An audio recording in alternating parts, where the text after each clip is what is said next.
weird inside. I do feel a little bit sick, like not a cold or COVID, although I'm short of breath. I just ate a ton of pizza before this, and I'm having a hard time on the inside.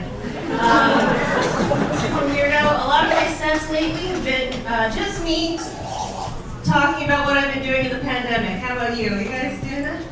Cool. Did anyone learn how to cook in the quarantine?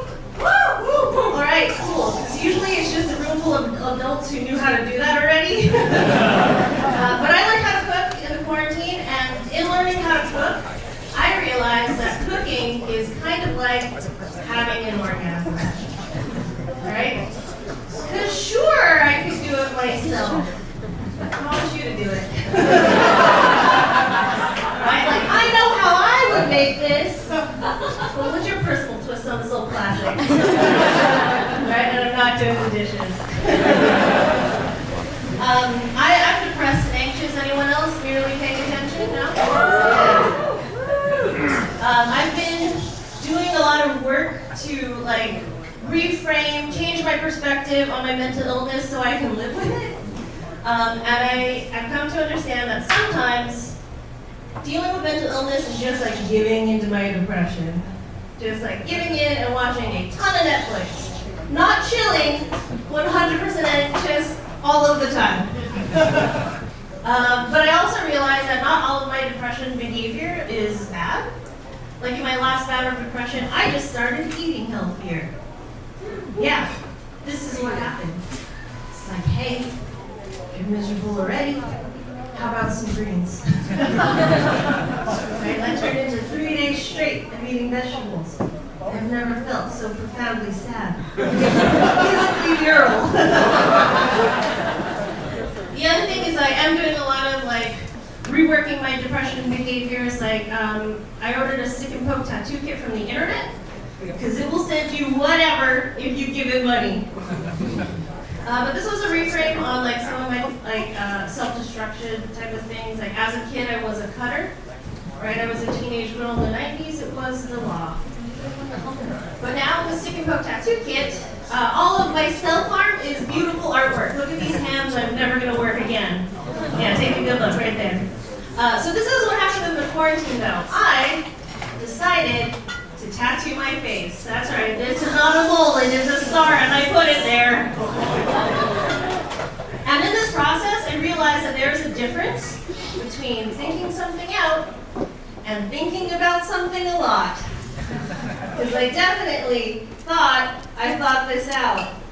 But when the needle was to the face, I was like, oh no, I just thought about this a bunch. But that's okay, no regrets, came out pretty cute. I'm just glad I can stand before you today not looking like a SoundCloud rapper. You know, that was definitely on the table. So you read a lot about mental health. I came across this article that was talking about Alzheimer's patients and how they can remember songs that they listened to while they were growing up. And I was like, that's pretty cool. And I just imagined myself one day as an old lady with Alzheimer's, surrounded by my friends and family. And like, thinking, I don't know who you are. I don't know where I am. This is so sad. Why must I feel this way? Hey, must be the money! And they're not going to get it. They're not Nelly. Come on. I recently started smoking. I know, I'm the worst. But it's really the only reason I leave the house. So, I started smoking when Roe versus Wade was overturned. Right, that was a huge bummer.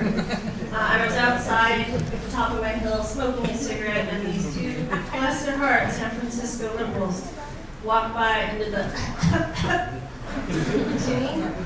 And I was like, you neoliberal fucks. Getting mad at the wrong thing. This is why we can't have bodily autonomy. And what I should have said to them was, my body, my choice, right? That would have been funny. But what actually happened was I did this. And that, my friends, is how you end up on your neighborhood app. Yeah, or Nextdoor app, whatever. And that is, my friends, not where you want people to follow you on. They do not come to shows. Do you like true crime? lonely, yeah. Anyway, I like true crime. I started my true crime journey with serial killers, of course. I moved on to cults, and now I'm listening and consuming media with scam artists, con artists, those kind of folks. Which I think is the natural trajectory of true crime. And, besides being a depressed and anxious person and having this terrible shit just going into my head all the time, I think it's taught me a lot of things. Like, I am way more aware of my surroundings. I feel like I'm less likely to fall for a scam. And one day, when I'm ready, I will be the most incredible criminal the world has ever seen. I've heard it all. I know what to do. And so I've decided that when I make this career turn into criminal behavior, right, when I'm the most incredible criminal anyone has ever seen, I will be a cult leader. Yeah, right? Pretty cool.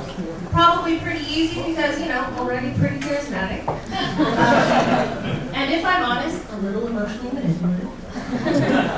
But I truly believe that this is the only way I'm ever going to own property in the Bay Area. Right, that's if 5 to 10 of my inner circle go in on a 2-bedroom, 1.5 bath, we call it a compound, and we all have stable living. That's pretty great. Feel good about that. I'm also a queer person. Yeah, I mean, oh yeah, me. I am a late coming out bisexual lady, and I know, right? If you're not at least bisexual, get alive. But the only explanation I have for coming out so late is one time as a child, I ate a Costco pallet of croissants, just 12 to 15 croissants right in a row. And then I never wanted a croissant again. So it's that little fix. Right, nothing wrong with croissants, they're delicious, it just has them filled. I also have an issue about identifying as bisexual. I know it's on the gender binary. I just don't think I can talk about being a pansexual without making that stupid joke. Right, so I guess I am a pansexual.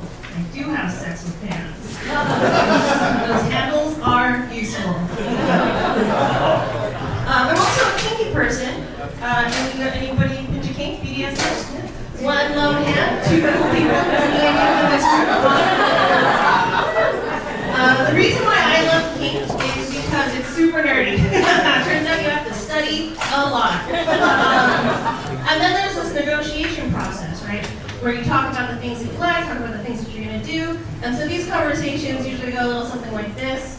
It's hey, what do you like? What are you interested in? Oh, kidding? Kidding is cool, that's great. Yeah, me, what am I interested in? Oh, I'm interested in starting little fires on and around you. Oh, that seems much that's fine. I will say, as a person who's into fire play, when the pandemic started, I was just totally covered with all the running alcohol I'll ever need. But this is the thing, right? This is cuffing season, and all you scrawny people are hooking up to stay warm. And to that I say, what is warmer than fire? All right, that's not me. Thanks so much.